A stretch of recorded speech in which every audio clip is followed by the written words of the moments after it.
पाकिस्तान की एक सुनसान सड़क पर रात के अंधेरे में एक आदमी बदहवास होकर भाग रहा था।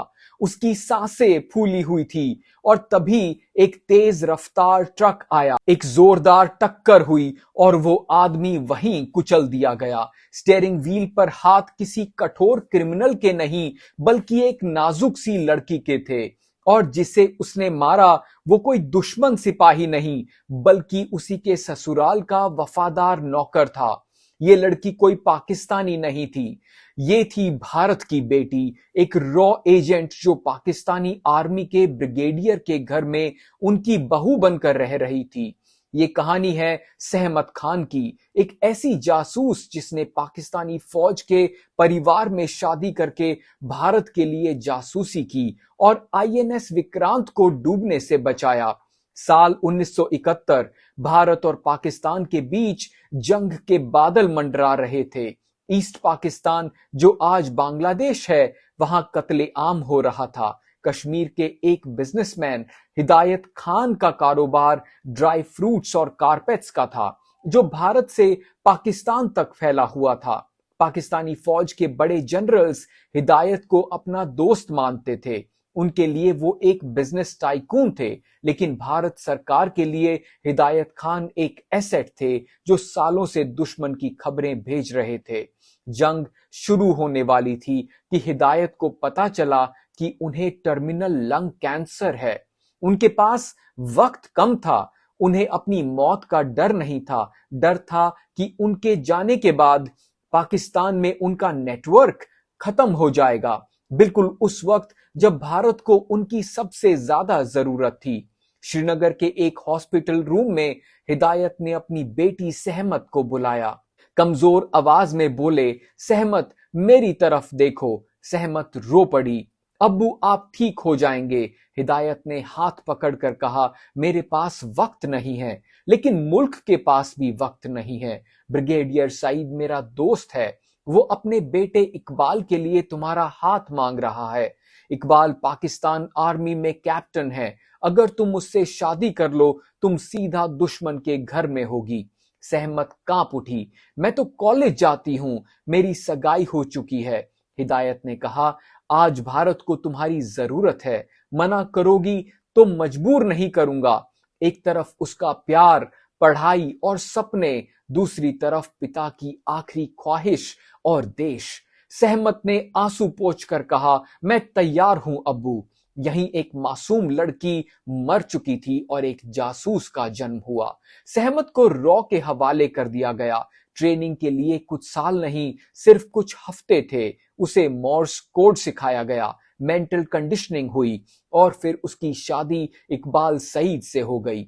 अब वो सहमत खान नहीं, बेगम सहमत इकबाल सईद थी। रावलपिंडी में ब्रिगेडियर सईद के घर में रहने वाली फौजी अफसर की बीवी। यहाँ पाकिस्तान आर्मी के टॉप ऑफिसर्स आते थे। यहीं भारत के खिलाफ प्लानिंग होती थी। सहमत ने अपने आप को एक आइडियल बहू के रूप में ढाल लिया। सुबह जल्दी उठना, सबका ख्याल रखना। इकबाल एक शरीफ इंसान था, वो सहमत से प्यार करने लगा था। सहमत ने अपने कमरे में हाई फ्रीक्वेंसी रेडियो ट्रांसमीटर छुपा रखा था। बाथरूम की खिड़की से कॉपर वायर निकालकर एंटीना की तरह यूज करती थी।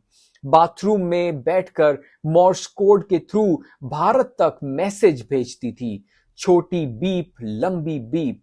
उसकी पहुंच सिर्फ ब्रिगेडियर तक नहीं थी, वो जनरल याह्या खान के पोतों को पढ़ाने भी जाती थी। वो हर छोटी बात नोट करती थी। कौन सी बटालियन कहां जा रही है, ऑफिसर्स की छुट्टी क्यों कैंसिल हो रही है, रावलपिंडी में इतनी हलचल क्यों है। उसकी इंफॉर्मेशन से पता चला कि पाकिस्तान वेस्ट नहीं, ईस्ट में बड़ा प्लान बना रहा है। एक रात ब्रिगेडियर के स्टडी रूम में उसे एक टॉप सीक्रेट फाइल मिली। फाइल में पाकिस्तान नेवी की सबमरीन गाजी का जिक्र था। टारगेट था आईएनएस विक्रांत। प्लान था गाजी को बे ऑफ बंगाल भेजना, विशाखापट्टनम पोर्ट के बाहर माइंस बिछाना और विक्रांत को उड़ा देना। सहमत ने कोऑर्डिनेट्स और डेट्स याद किए और मैसेज भारत भेजा। रॉ और इंडियन नेवी के ऑफिसर्स के होश उड़ गए। इंडियन नेवी ने मास्टर स्ट्रोक खेला। आईएनएस विक्रांत को विशाखापट्टनम से हटाकर अंडमान एंड निकोबार आइलैंड्स भेज दिया, लेकिन रेडियो सिग्नल्स और लोकल मार्केट्स में हैवी राशन ऑर्डर्स के थ्रू ये इंप्रेशन दिया गया कि विक्रांत वहीं पर है। गाजी इस जाल में फंस गया। 3 दिसंबर 1971 रात को आईएनएस राजपूत ने पानी में मूवमेंट डिटेक्ट की। कैप्टन ने ऑर्डर दिया, ड्रॉप डेप्थ चार्जेस। कुछ सेकंड्स बाद एक भयानक धमाका हुआ। शॉकवेव से गाजी के अंदर रखे टॉर्पीडोज और माइंस ट्रिगर हो गए। इंटरनल एक्सप्लोजन से गाजी डूब गई। 93 क्रू मेंबर्स में कोई नहीं बचा।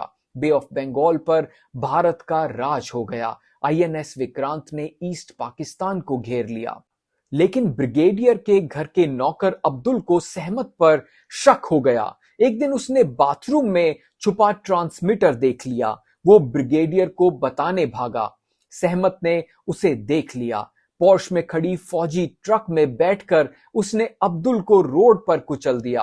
अब्दुल मर चुका था। सहमत बाथरूम में बैठकर रोती रही। जासूसी की दुनिया में इसे कोलैटरल डैमेज कहते हैं, लेकिन उसके लिए वो एक मर्डर था।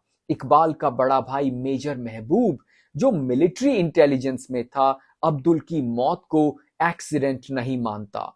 इन्वेस्टिगेशन शुरू की। सहमत समझ गई सच सामने आ सकता है। एक दिन उसने महबूब की चाय में पॉइजन मिला दिया, ऐसा जो हार्ट अटैक जैसा लगे। महबूब भी मर गया। डॉक्टर्स ने हार्ट अटैक कहा। दिसंबर खत्म हो रहा था। जंग अपने आखिरी दौर में थी। सहमत प्रेग्नेंट थी। इकबाल के बच्चे की मां बनने वाली थी। रॉ को पता चला उसका कवर कभी भी ब्लो हो सकता है। एक्सट्रैक्शन प्लान बना। एक सुबह बाजार जाने के बहाने वो घर से निकली। बाहर रॉ एजेंट्स इंतजार कर रहे थे। हिंदुस्तान की मिट्टी छूते ही सहमत ने घुटनों पर गिरकर जमीन को चूमा।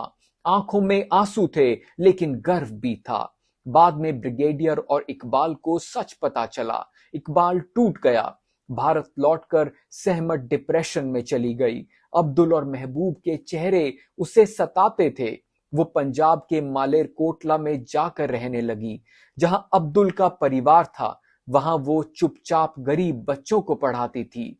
किसी को नहीं पता था कि ये साधारण सी औरत भारत की एक बड़ी जासूस थी।